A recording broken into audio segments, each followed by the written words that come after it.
அநீதிக்கு எதிரான பெரு நிகழ்வில் பங்கெடுத்துக் கொண்டிருக்கும் தாய் தமிழ் சொந்தங்கள் அனைவருக்கும் பணிவான வணக்கம்.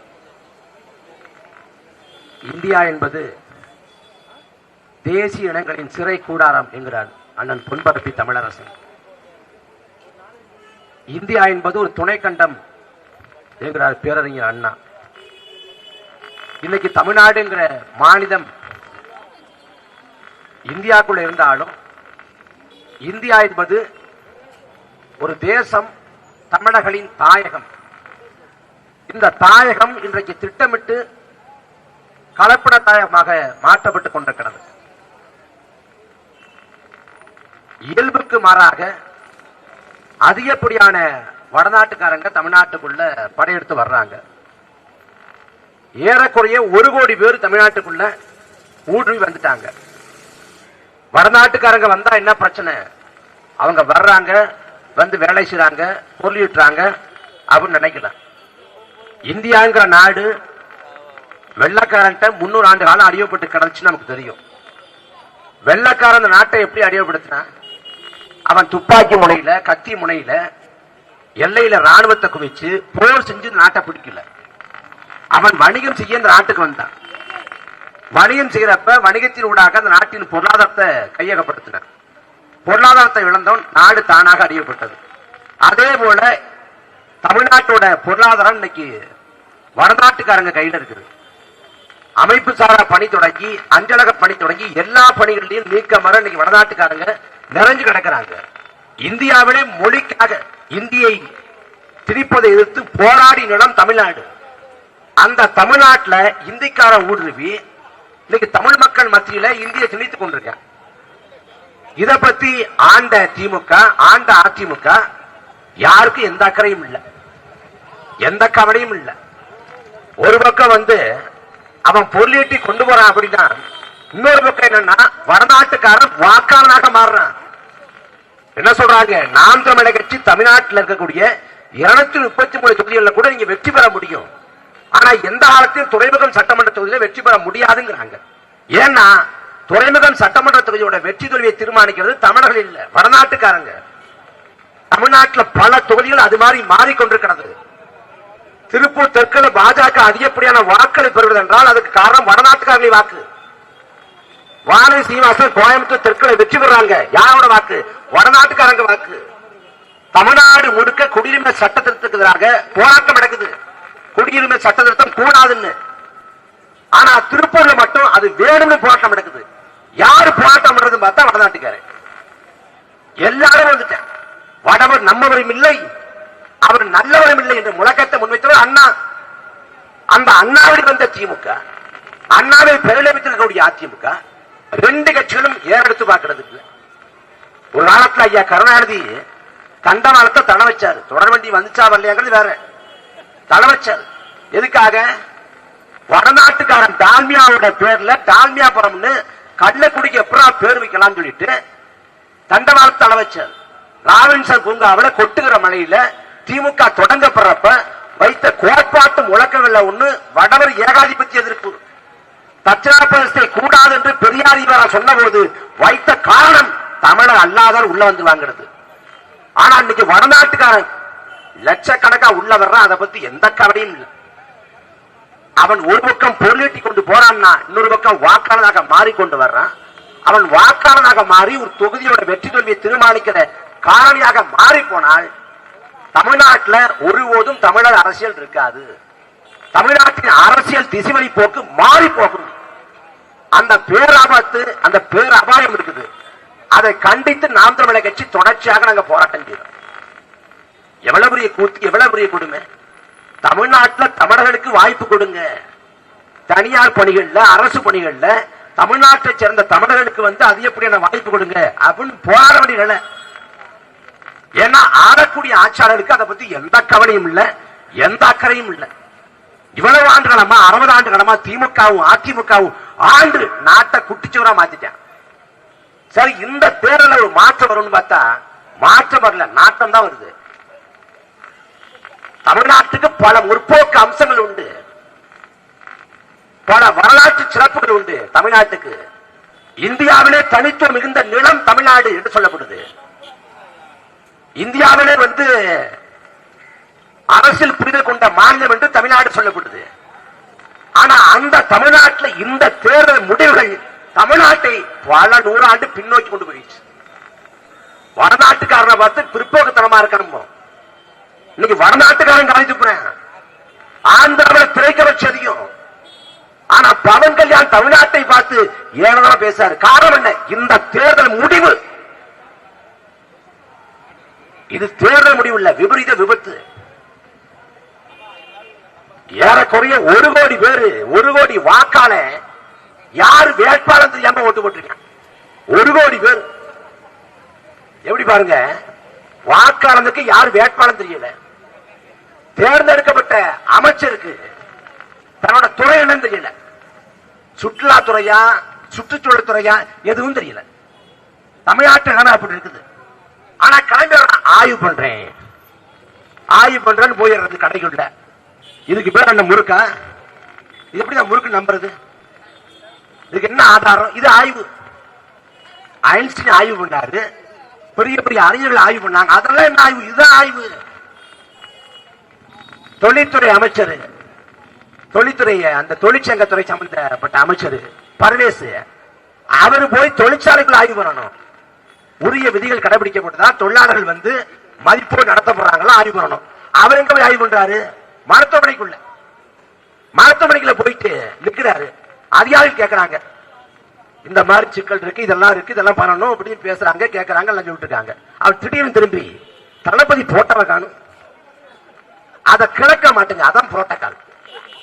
இவர் தமிழ்நாட்டோட அமைச்சர், அதுவும் தமிழ்நாட்டு முதலமைச்சர் இருக்காரு பாருங்க. ஊடகங்கள் ராப்பால அவரையே பேசணும். அவர் வந்தாரு, கோட்டை மாட்டினாரு, கலட்டினாரு, நடந்தாரு, உருண்டாரு, பிறண்டாரு, எல்லாத்தையும் பேசணும். ஆனா தவறையும் ஊடகங்கள்ட்ட பேச மாட்டாரு. ஏன் பேச மாட்டாரு? என்ன தெரியாது. அவரு வச்சுக்கிட்டு வஞ்சனம் பண்ணல. நீங்க சிந்திச்சு பாருங்க. ஜான் ஆரோக்கியசாமின்னு ஒருத்தர், நம்ம அண்ணன் ஒருத்தர், அவர் தான் இயக்குனர். அவர் இயக்குறாரு, இங்க போங்க, அங்க பண்ணுங்க அப்படின்னு இயக்குறாரு.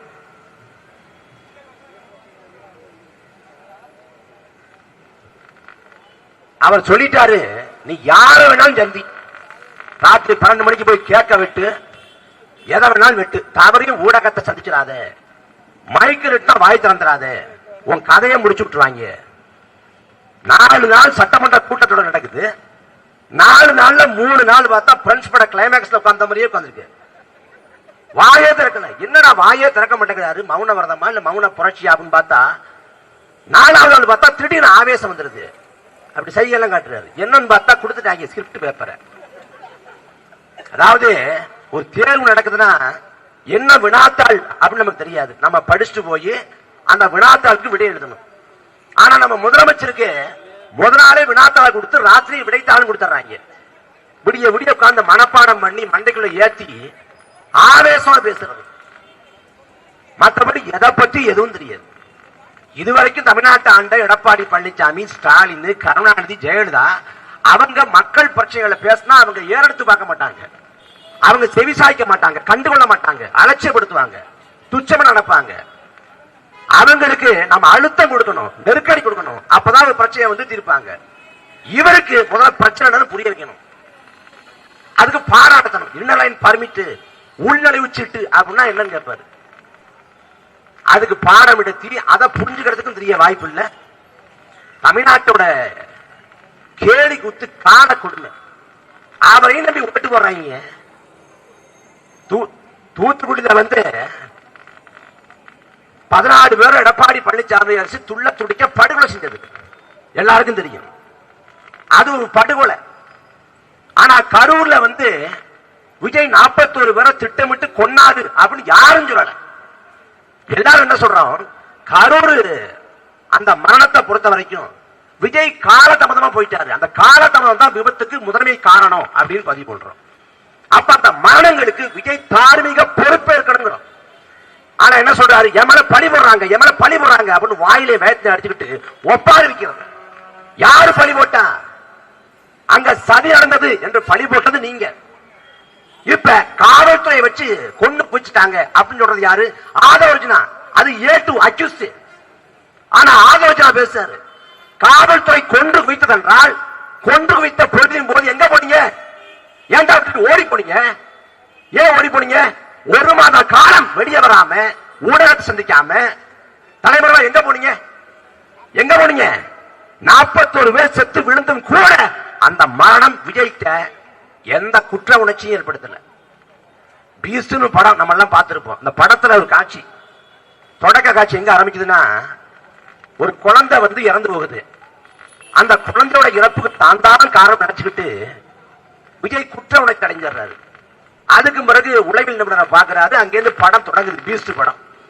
ஆனா கரூர்ல ஒரு குழந்தை இல்லை அன்பு மக்களே, 10 குழந்தை உட்பட 41 பேர் செத்து போனாங்க. 41 பேர் செத்து போனாங்களே, நம்மளாலங்கிற குற்ற உணர்ச்சி துளி கூட இல்லை. ஆட்சிக்கு வந்து 55 நாள் ஆச்சு. 50 நாட்களாக நான் கரூர் போறேன் அப்படின்னு சொல்லல. கரூர்ல உறவுகளை இழந்தவங்களுக்கு வந்து நான் வந்து அரசு வேலை தரேன்னு சொல்லல. இப்ப 50 நாள் கழிச்சு சொல்றாரு நான் கரூர் போறேன். எதுக்கு போறேன்? எதுக்கு போறேன்? ஏன்னா கரூர்ல இடைத்தேர்தல் வருது. எம்ஆர் விஜயபாஸ்கர் போட்டி போட போறாரு. அப்ப அந்த இடைத்தேர்தலுக்கான பரப்புரை இப்ப விஜய் போறாரு. உண்மையிலே பாதிக்கப்பட்டவங்க பார்க்க போறாரா? 50 நாட்கள் என்ன பண்ணீங்க? 50 நாட்கள் என்ன பண்ணீங்க?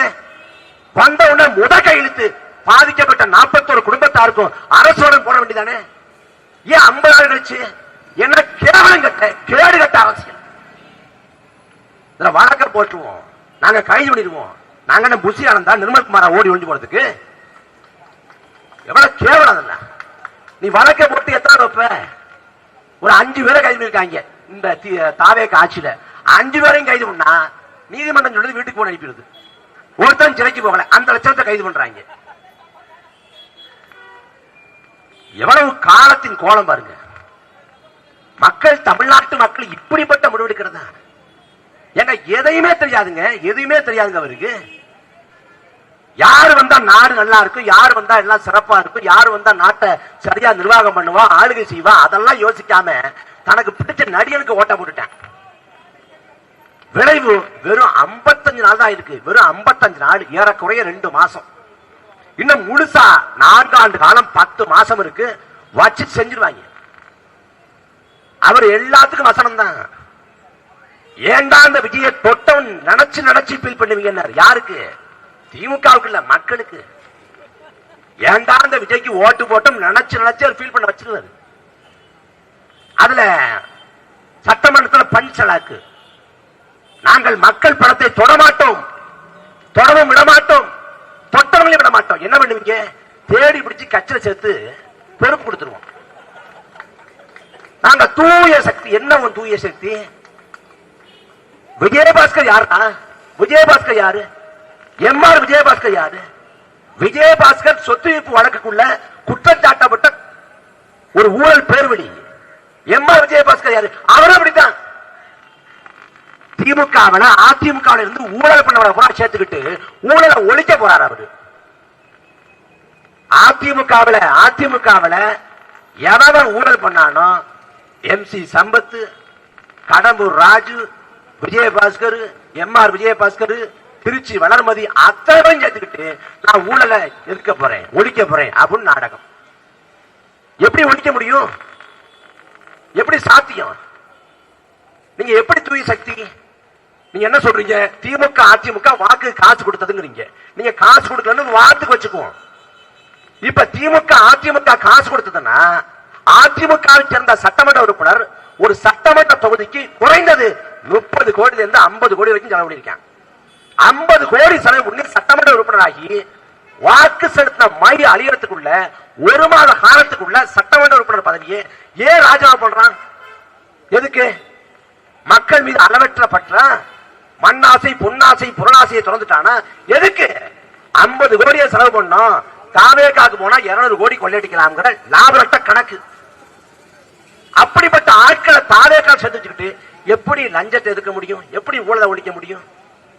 இதுல போதை பொருளை நாங்க எதுக்குறோம். மராத்தான்ல ஓடுங்க. எங்கிட்டு வர்றது? உங்க அமைச்சர் சரத்து ஒருத்தருக்கு அந்த IPL போட்டார போதைய, அது என்னது? இல்லங்க, குழந்தைக்கு வந்து நாங்க மாத்திரைய பொடி பொடியா நுணுக்கி கொடுத்தோம். குழந்தை எங்க? குழந்தைய அவர்தான். குழந்தைய காணுங்க. ஐபிஎல் கிரிக்கெட் போட்டி அவ்வளவு ஒளி, அவ்வளவு இறைச்சல், எவனாவது குழந்தைய தூக்கிட்டு போவானா? ஆனா சொல்றாங்க பாருங்க, எதை சொன்னாலும் தமிழ்நாட்டு மக்கள் நம்புவாங்க, கேன போய் நினைச்சுக்கிட்டு எல்லாத்தையும் சொல்றது. குழந்தைக்கு அப்படியே பொடி பொடியா நுணுக்கி கொடுத்தாரு. கை குழந்தைக்கு எவன்டா மாத்திரை கொடுக்குறான்? போல கை குழந்தைக்கு யாரு மாத்திரை சொல்றா? ஊசிதான் போடுவாங்க. ஆனா அந்த கதையும் சொல்றது. அந்த சரத்து அமைச்சர்களை வச்சுக்கிட்டு போதையை ஒழிக்க போறாரு. இந்த பக்கம் விஜயபாஸ்கர், அவர் யாரு? இவர் கஸ்டமரு, அவர் சப்ளையர். அமைச்சராக இதே விஜயபாஸ்கர் இருக்கிறப்ப போதை நிறுவனங்கள்ட்ட காசை வாங்கிட்டு முறையீடாக தமிழ்நாடு முழுக்க அனுமதி கொடுத்தாரா இல்லையா? அந்த விஜயபாஸ்கர் எதுக்காக சேர்த்தீங்க? ஏன்னா பெரும்பான்மை இல்ல, 107 இடம் தான் இருக்குது.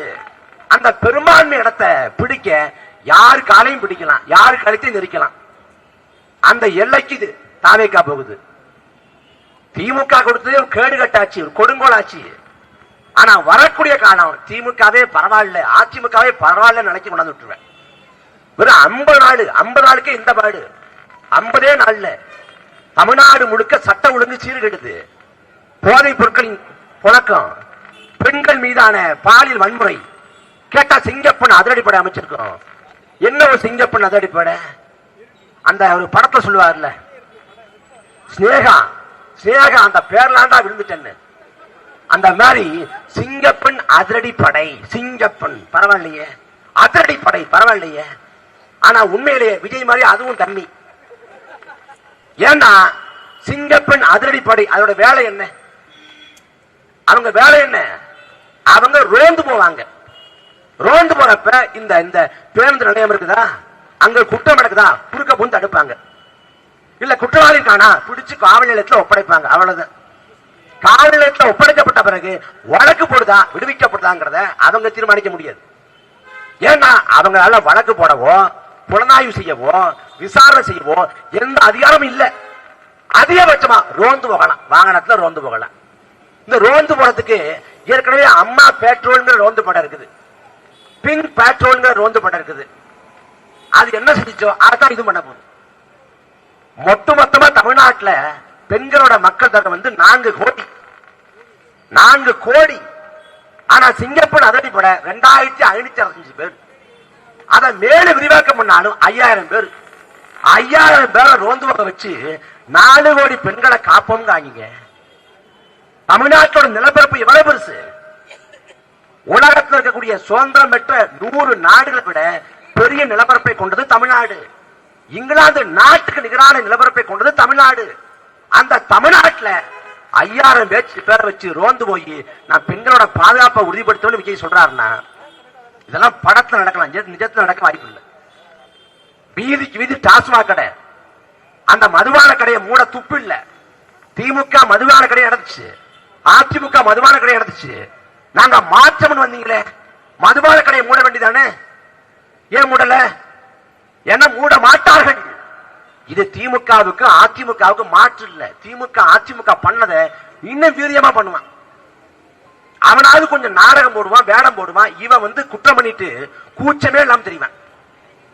இங்க 50 நாட்கள்ல பாருங்க, சட்ட ஒழுங்கு சீர்கெடுது, வன்முறை நடக்குது. யார் செய்யறான்னு பார்த்தா தாவேக்காவே செய்யறான்.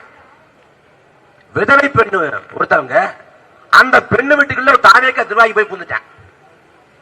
அவன் யாருன்னு பார்த்தா இப்ப பார்த்தா அரசு விழாவில் நிக்கிறான். திருப்பைகுண்டத்துல ஒரு பெண்ணு கூட்டு பாலியல் கொடுமை. யாரு? தாவேக்காவோட பெண்ணு, கட்சிக்கார பெண்ணு. அந்த பெண்ணை 2 பேரும் சேர்ந்து கூட்டு பாலியல் கொடுமை பண்ணிட்டு அந்த பெண்ணு துணிவோடு புகார் கொடுத்தாங்க. இதுக்கு காரணம் திருவைகுண்டம் சட்டமன்ற உறுப்பினர் சொல்றாங்க.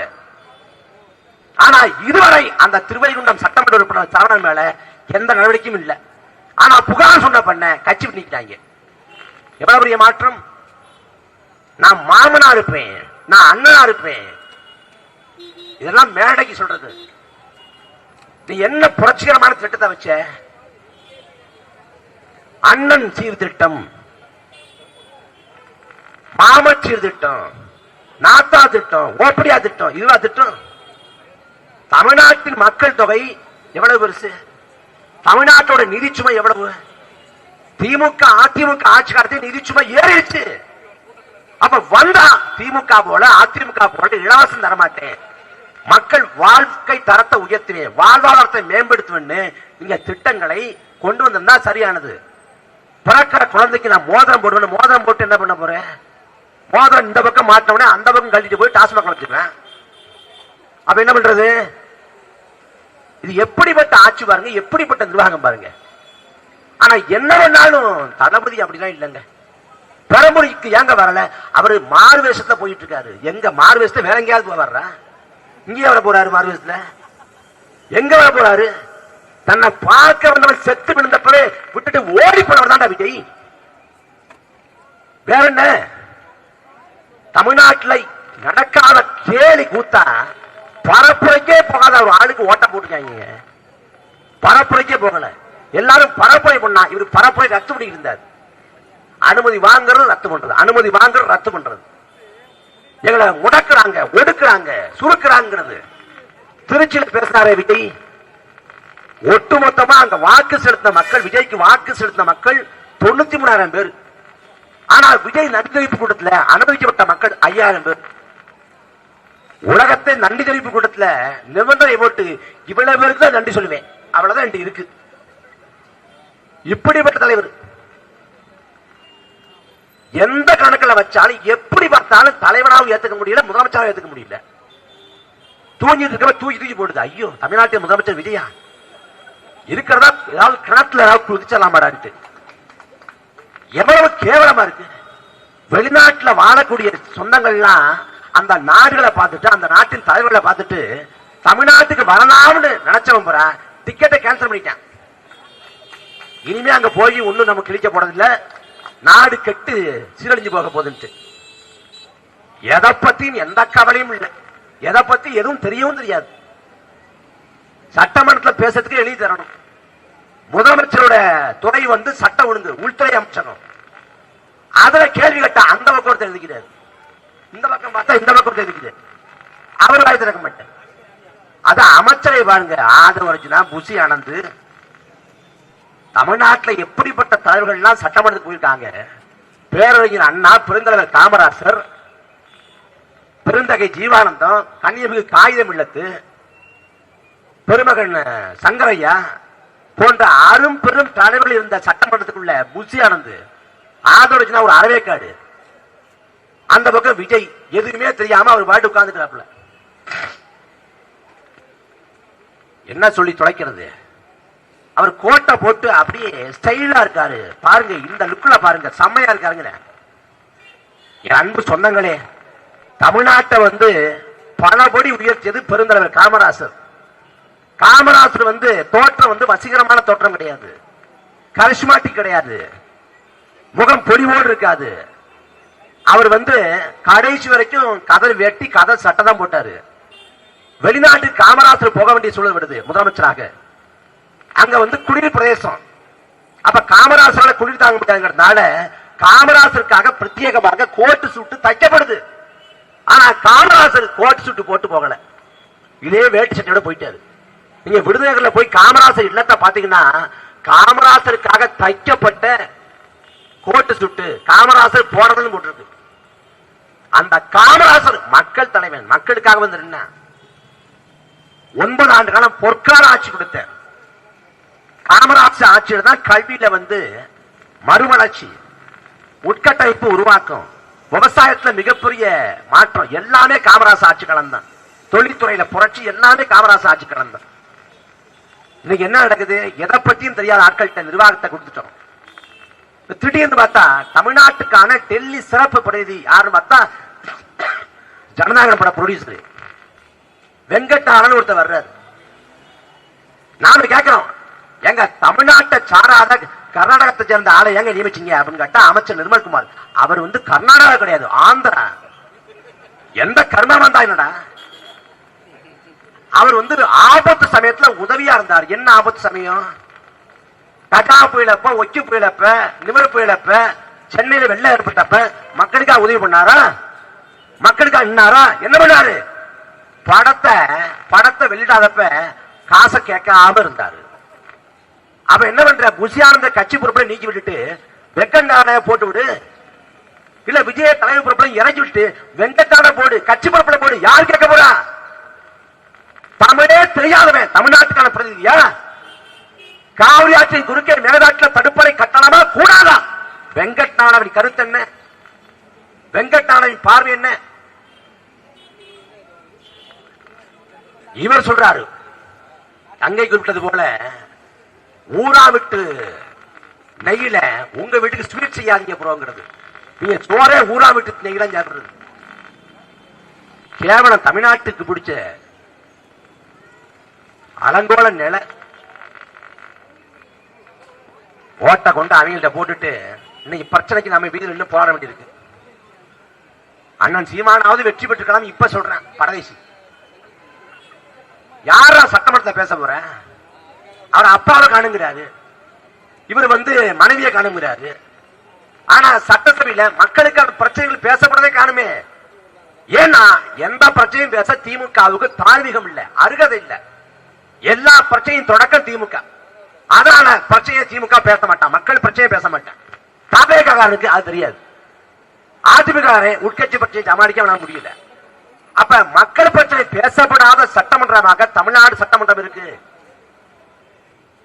வாக்கின் வலிமை அறியாது, வாக்கின் மகத்துவத்தை அறியாம பேச்சு சொன்னா ஓட்ட போட்டேன், பேரன் சொன்னா ஓட்டு போட்டேன், மகன் சொன்னா ஓட்டு போட்டேன். உங்கள் பேரனுக்கோ உங்க பேத்திக்கோ உங்க மகனுக்கோ சளி பிடிச்சிருக்கு, மூக்களை ஊத்துது, அவன் ஐஸ்கிரீம் வேணுங்கிறான். இல்லப்பா சாப்பிடக்கூடாது, உடம்பு கெட்டு போகும் முடிய.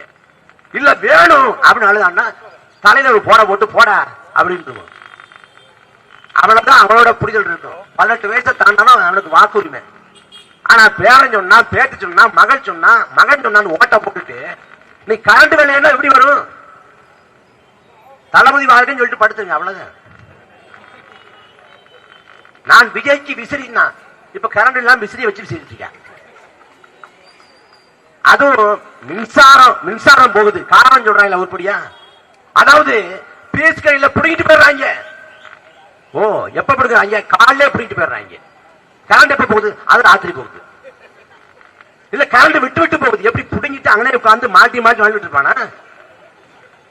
ஏண்டா ஒரு 10 பேர் 20 பேர் 30 பேர் சார்ந்து சென்னைங்கிற விடப்பெரிய மாநகரத்துக்குள்ள செயற்கையாக மின்வெட்டை ஏற்படுத்த முடியுமாடா? என்ன கத்தி படமாடாது?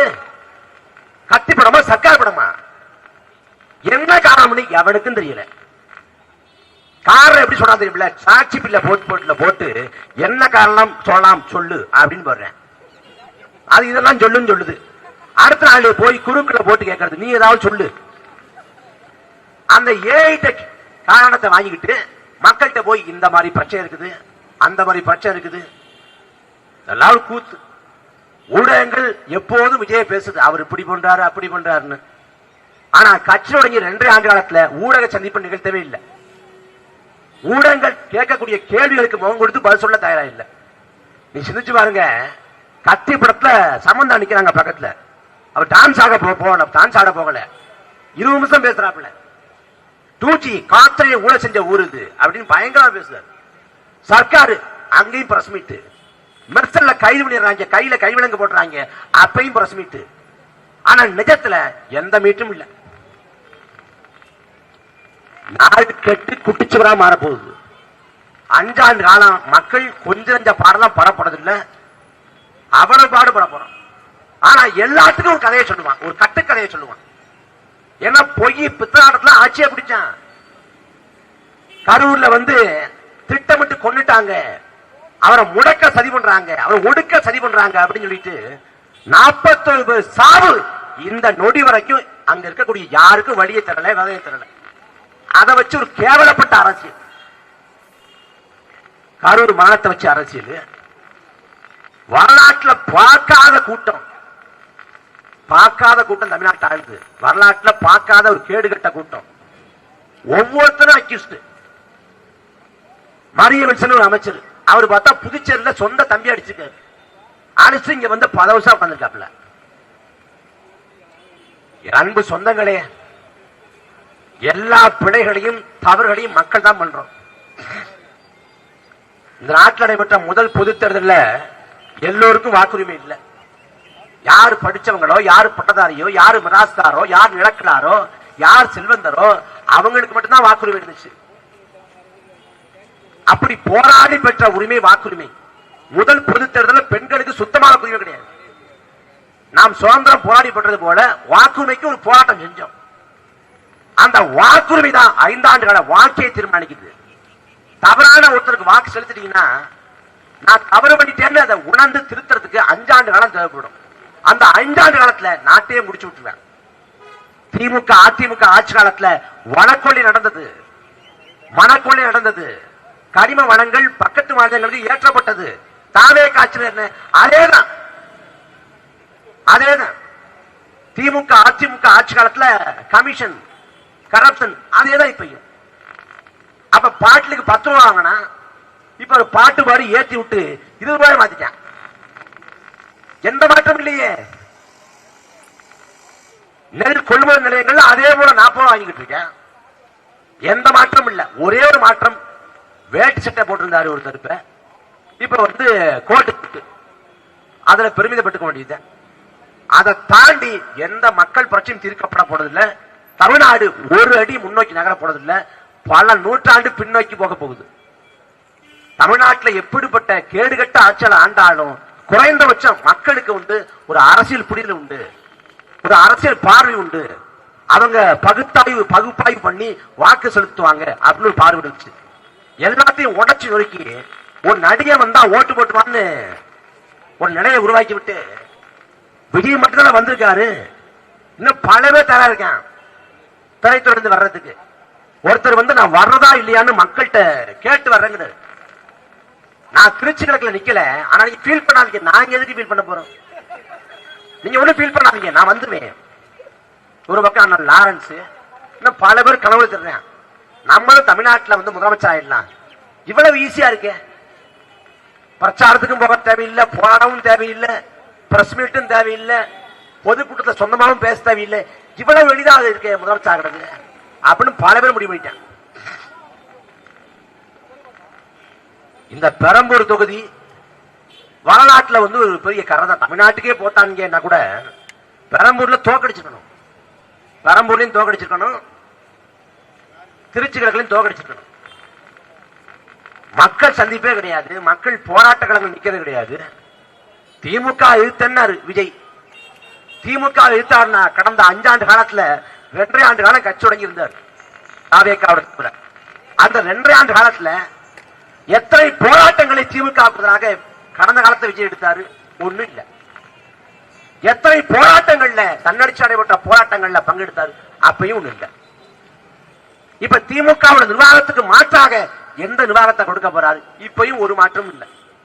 திமுக செஞ்சதை விஜய் செய்ய போறாரு, உதயநிதி ஸ்டாலின் பண்ணதை விஜய் பண்ண போறாரு, அவ்வளவுதான். அதனால கிருபானந்த வாரியார் சொல்றாரு, போதிக்கும் போது புரியாது, பாதிக்கும் போது புரியுங்கிறாரு. நம்ம ரொம்ப பாதிக்கப்பட்டுட்டோம், இனியாவது உணரணும். மறுபடியும் விஜய் எங்க அண்ணன் எங்க தம்பினா அவருக்கு அப்படி உறவு முறைகள் மேல எந்த மயக்கமும் கிடையாது. அவருக்கு அதுக்கு மேல பேசணும்னா அது தனிப்பட்ட வாழ்க்கை போயிடும். அவருக்கு அப்படி எந்த உணர்வும் கிடையாது. 41 பேர் செத்து விழுந்த போய் விட்டு ஓடினால்தான் விஜய். அவர் ஒருபோதும் யாருக்கும் உண்மையா இருக்க மாட்டாரு. அவருக்கு நன்றி உணர்ச்சி என்ன தெரியாது, விசுவாசம் என்ன தெரியாது, மனிதத்தன்மை என்ன தெரியாது, எதுவுமே கிடையாது.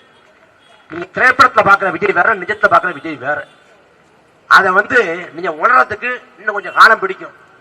ஆனா அது வரைக்கும் தமிழ்நாடு இருக்குமான்னு தெரியல. எதுவாகினும் களத்துல நாம் தமிழர் கட்சி போராடும். இந்த 16 ஆண்டு காலத்துல மக்கள் எங்களை தோற்கடித்தார்கள். 2016, 19, 21, 24, 26 உள்ளாட்சி தேர்தலில் இடைத்தேர்தல் களத்துல மக்கள் தோற்கடித்தார்கள், மக்கள் புறந்தள்ளினார்கள், மக்கள் எங்களுக்கு துரோகம் செய்தார்கள், ஜனநாயக துரோகத்தை செய்தார்கள். ஆனால் ஒருபோதும் இந்த 16 ஆண்டு காலத்துல மக்களுக்கு எந்த பாதகத்தையும் நாங்க செய்யல, மக்களுக்கு எந்த துரோகத்தையும் நாங்க செய்யல.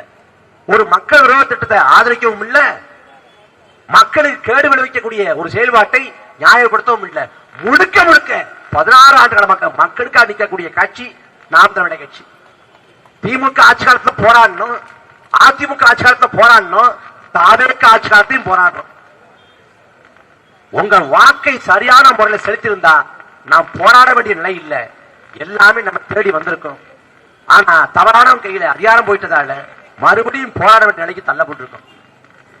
அதை உணர்ந்து இனியாவது விழிப்புணர்வு பெற்று அரசியல் புரிதலோடு நகருங்கள். மக்களுக்காக போராட்ட கடத்தல் இல்லைங்க. இல்ல மறுபடியும் எங்க அண்ணன் எங்க தளபதி என்னன்னா ஒண்ணும் செய்ய முடியாது. ஆகவே அன்பு சொந்தங்களே, நாம் தமிழர் கட்சி இந்த போராட்ட களத்திலே தொடர்ச்சியாக இருக்கும். ஆளும் தாவேக அரசுக்கு திமுக கொடைச்சாக இருக்கப்படுவதில்லை, அதிமுக கொடைச்சாக இருக்கப்படுவதில்லை. ஆனா நாம் தமிழர் கட்சி பெரிய கொடைச்சாக இருக்கும். இந்த 5 ஆண்டு காலம் முழுமையாக இந்த கேடுகட்ட தாவேக அரசை, மனித தன்மையே இல்லாத முதலமைச்சரை அம்பலப்படுத்துவோம், கிழிச்சு தொங்க விடுவோம். நீ வழக்க போட்டாலும் சரி, சிறைப்படுத்தினாலும் சரி, நீ அடக்குமுறை ஒடுக்குமுறை பாய்ச்சாலும் சரி, இந்த தாவேக அரசை கிழிச்சு தொங்க விட்டு உண்மையான மாற்று அரசியலை தமிழ்நாட்டில் கட்டமைப்போம். நன்றி, வணக்கம்.